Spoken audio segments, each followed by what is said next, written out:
All right. Hi, guys. Um, yeah, these past few days have been kind of crazy.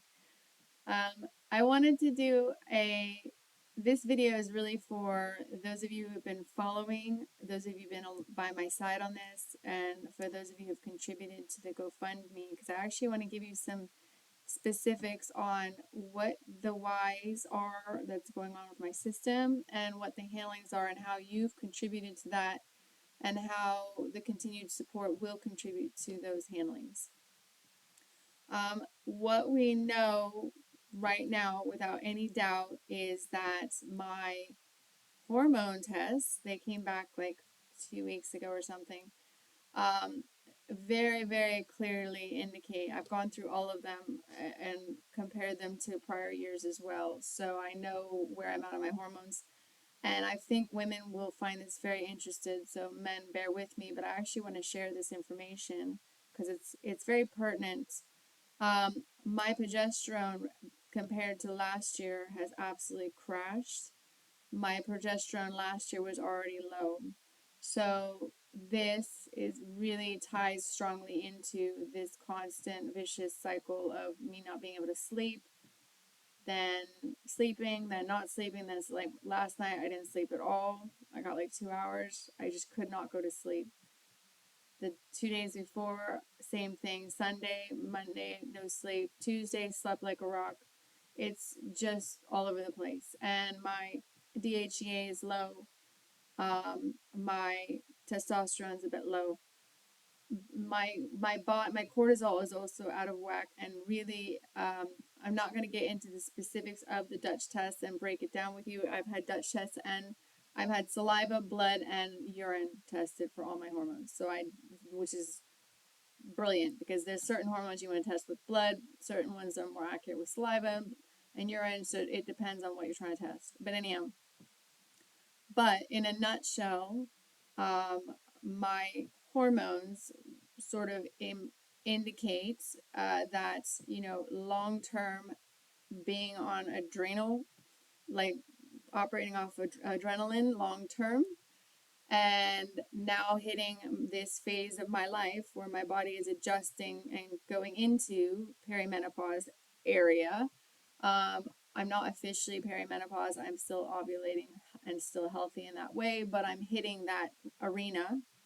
um, the body is definitely changing, and the brakes are now very much on my HPA axis. Now, HPA axis, not just to give a bunch of blah blah terms, basically my brain signaling to my adrenals. So it is, you sometimes hear adrenal fatigue. What in reality is happening is after long-term stress, long-term adrenal pumping, the body is kind of saying nope and putting the brakes on and basically mutinying and saying no. In my youth, I could just push and work hard, and I've always kind of been like push, push, push, push, push, really. Uh, Always running deadlines and stuff and trying to get things done on my own volition. It's my work ethic. And also, I tend to take on more than I can handle, and I tend to take on a lot and try to do a lot, and I want to accomplish a lot, but the time and the universe doesn't always align physically with that, right? So, yeah, so basically, right now, I have major cortisol problems and progesterone problems and low DHEA, which is your precursor to testosterone and estrogen, etc. So, low testosterone. Surprisingly, my estrogen is good, but that's not really surprising either, because the first thing that usually crashes when you hit this area of a woman's life is your progesterone anyway. So, anyhow, just some specifics. And why is this pertinent? I really wanted to share this information for a couple of reasons. Um, and I know women will actually appreciate this, especially women who are having weird changes in their body and they're like, what is happening? And not really getting clear answers. So I went to 3 doctors before this recent one, and every one of them looked at my hormone test, and none of them pointed out that my progesterone needed to be addressed. Yet I was seeing it, and I kept saying it because I understand. I go through my tests very thoroughly, and I read them and I understand them. So I was like, what's happening here? And finally, I went to a doctor just recently, and I didn't tell her anything. I didn't say anything. And she's like, "Oh yeah, your progesterone's crashed and it's going down." I was like, "Yeah, thank you." So like, so I wanted to mention this because, like I was saying in another video, you know, it's a bit of a problem, the superficiality that you run into, and the lack of also comparing. Like every time someone comes to me for help and brings me their test results, I'm always interested in comparing prior to now, like trends. And a lot of the time when you go to a doctor, they don't listen and don't care about past tests. They want to see what your tests are right now. If you don't look at trends, in my opinion, how are you going to gauge where things are going? I just don't understand this mentality at all. So it's something I'm very passionate about, is like digging in and taking interest in not just the data in front of you, but what is the correlating data around it before and after, and where is it progressing, if you know what I mean. Um, so that is one aspect that, to give specifics, because I keep saying it's hormone stuff, but I wanted to share that actual specific because, ladies, if you're having stuff go weird and like that can trigger tachycardia episodes in and of itself, regardless of a heart defect that I have. So that is massively contributing, regardless of anything. So there's triggers, not just the mechanical problem, if you will. And that's why I kind of keep saying in terms of treatment, is like a lot of people are like, oh, we just get the surgery. Yes, but that doesn't handle the imbalances and the autonomic instability. That just handles that just makes it so that the mechanic can't occur. In other words, you're preventing the manifestation from showing, but you're not handling the symptoms surrounding it or the things driving it, right? Hopefully that makes sense. I'm very much a believer in root cause and healing the body and giving the body what it needs and supporting healing, not replacing it. And obviously, there's times and places that are appropriate for surgery. Okay, in my case, the surgery is still very much implicated because no matter what, my body is like any stressor on my body right now sets my heart off into tachycardia episodes, and that is not viable. Life has stress in it. My body, it has to be able to deal with that. I can't just run away and live in isolation and escape all responsibility. Like, no, in my mind, it's like you as a person have to confront it and your body has to like come to the party. Like, it's gonna happen, right? So obviously you try to alleviate it to some degree, but you can't just like, your body has to be able to deal with some form of stress and manage it. So, not to go on a roll, but that's my viewpoint on it. Um, I don't think you can run away from life. You need to be able to face it and confront it and deal with it. And the body has to be operational enough to deal with it and cope with it, which is where, regardless of anything, I still very much feel, unless the other treatments totally handle, like if I do the first round of treatments and it's like, wow, I'm not having any more incidents or whatever after some time and it's stable, then I may not have to push so heavily on the surgery. But right now, everything is pointing in that direction, regardless, if that makes sense. The other thing that is definitely confirmed, like we've gotten all my test results back, okay, and I've gone through them, not just my hormones, but I wanted to mention the hormone thing because it's a big factor, and I knew ladies would appreciate it. Guys, by the way, if just imagine the screen is like the baseline, men have it so easy. So women are like, and guys are just like born and right, testosterone. You guys have no idea how lucky you are. Um, I'm being, I'm exaggerating a little bit, but honestly, the physiological stuff that we go through is crazy. And we have issues that you just can't even imagine. And your issues are different, I know, one of them being women themselves, but we still love you.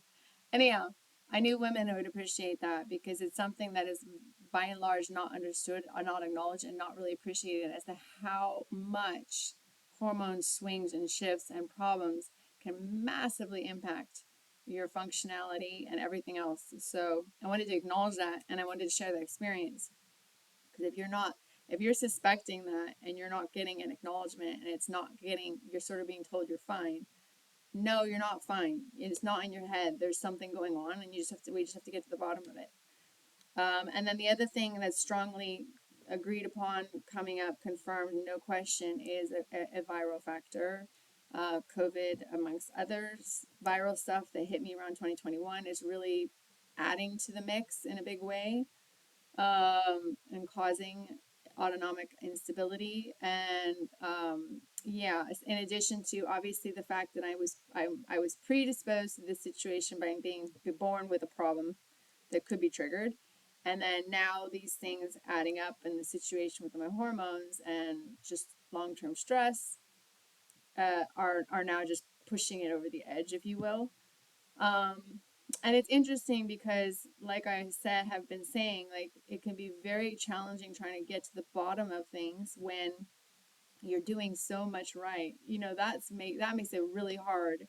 It's not like you're doing something wrong with your diet or supplements. Like, on paper and across the boards, you're apparently doing everything right, or as close to perfect as you can get, and you can still have things go wrong. Like, even with brilliant blood sugar, even with most things being absolutely functional and fine, you can still have things massively going wrong if there's just one thing that just hasn't been addressed. You know what I mean? Like, diet isn't really totally the handling for hormones. Like, when you get to this stage, there's other things, lifestyle changes, supporting hormones, etc. And it can be challenging. You know what I mean? Viral is not necessarily at all going to be handled on diet. Those have very specific handlings. You know what I mean? Which is what is part of my program. Um, so that's just to kind of give you a little bit of reality and data. No, it's not a lack of magnesium and calmag. You would not believe how many people have written me to take magnesium and calmag. Yeah, so broad public announcement. Myra is taking magnesium and calmag, lots of it, believe me. So it's a key part of what I do to keep from going into episodes, but it does not end sleep and stuff. But clearly, it is not the entire problem, or the entire solution, I should say. Okay, so the other thing is some good news. So in terms of everything that you guys have done so far, because of you, because of the money we have raised to date, I just wanted you to know what that manifests or resulted in terms of the handling. One, I was able to get a lot of extensive testing, partly because of those funds. So again, saliva, stool, blood, um, urine, like across the boards in many different aspects. Like, how is my gut health? How is my hormone health? How is my metabolic health? How are all my fundamental and crucial markers?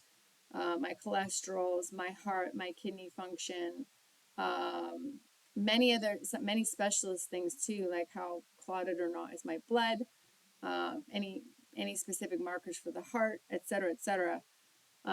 There's still a couple more tests I'm going to be doing, 2 more to be exact.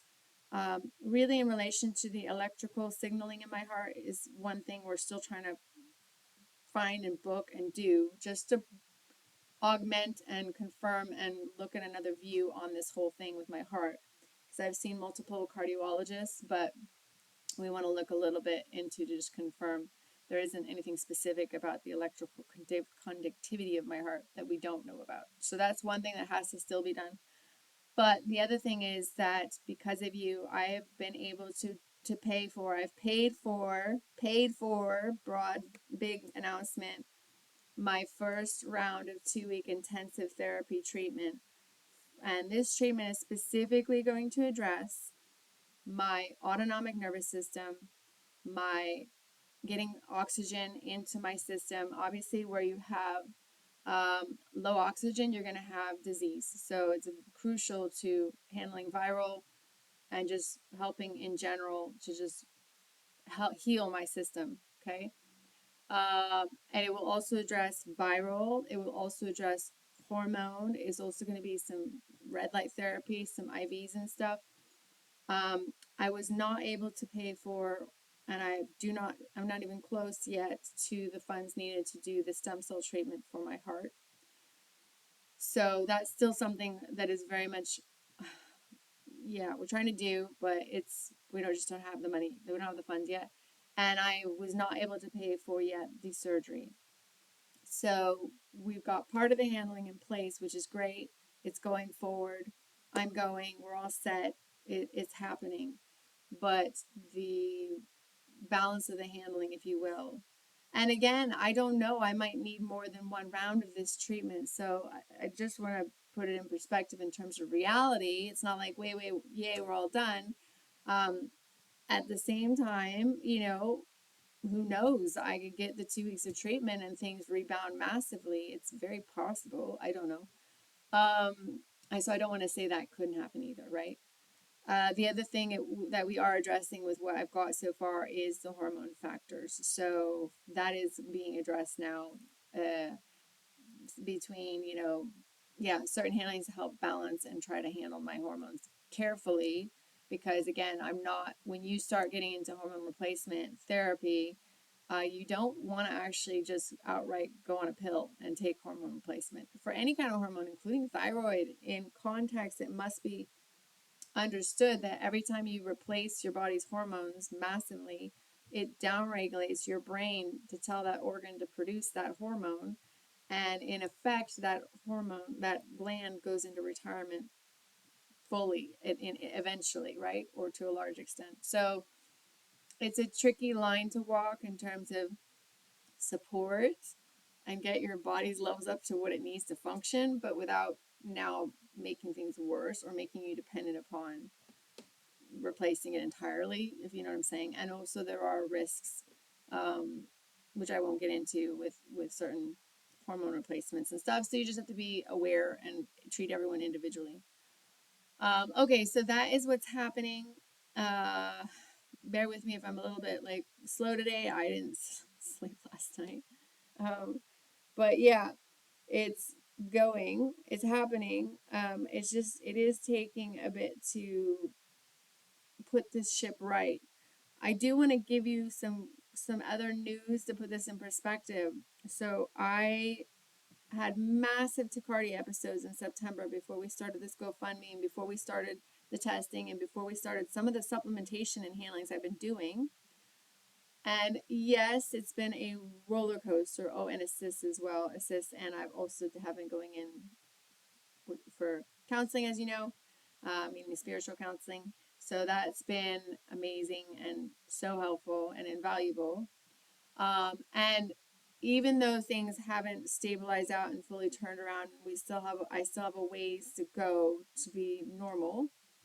I do want to point out something that's a major change is that I did have several nights this last week of no sleep to little sleep, higher heart rate, body stimulant, like my body was very hyper, if you will, hyperactive in the middle of the night.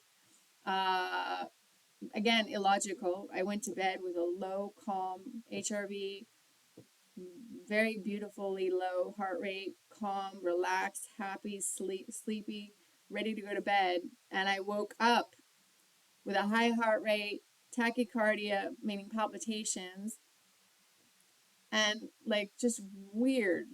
So it's really, like I said, it's so unpredictable. It's like, it's very unpredictable what's happening, and it's often happening at night for no apparently logical reason. But what I did not have this last week is any ER visits. So I really want to point that out as a major win. It's a massive datum because normally with this kind of stress level in my body, I would have absolutely gone into tachycardia. And I mean specifically the tachycardia loop where it just will not come down. I did have one tachycardia episode on Sunday night that looped and wouldn't come down, but my husband and I did manage to get it down within 30 minutes, which was excellent. So I didn't end up going to the emergency room. So that is an improvement, and I want to acknowledge that. So it's not like everything is just bad and not getting better.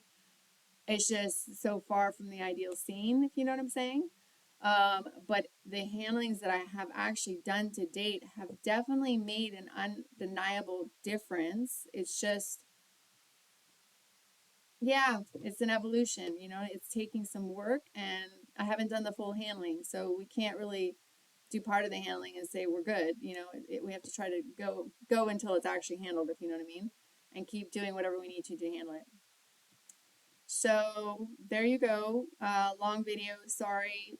Fast forward through it. Put me on, hyper speed if you want to get through it quickly. But anyhow, I love you guys.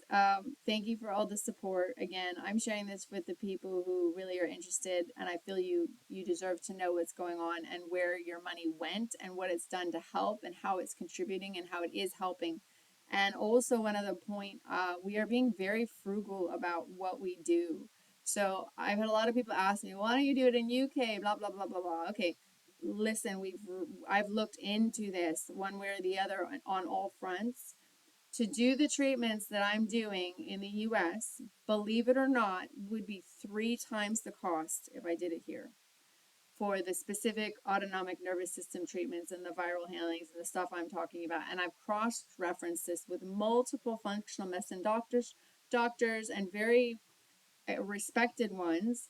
And each one is massively in agreement with what I'm doing, and agrees that this is, I'm getting it for an excellent price. So we're trying to be smart about what we do and not just like, there's not like an endless pit of money. I get that. Like, even if I had to even if I have all the help in the world, I don't want to abuse it. We're trying to be smart about it, and we're trying not to push it more than we really absolutely have to. And for the surgery, though, on the other hand, we are planning on getting it here because it will be cheaper here. So, compared to the US. Yes, I've looked at Mexico. Yes, I've looked at other places. For what I'm trying to get on this round, it's more expensive in the end, or it's very little difference, because by the time you pay for flights, accommodations, and everything else, it's better to just do it in the US, where it's already there, already CS, already like a programs already figured out, et cetera, et cetera. Otherwise, I'd be starting all over again and just end up paying more money. For stem cell treatment, we're still looking at options on that and definitely trying to get the cheapest for it, but we don't have, even with the cheapest, we're nowhere near paying for it. So that's that. That's your update. Thank you for listening. I hope this is helpful and makes sense. And I will try to keep you posted as much as I can.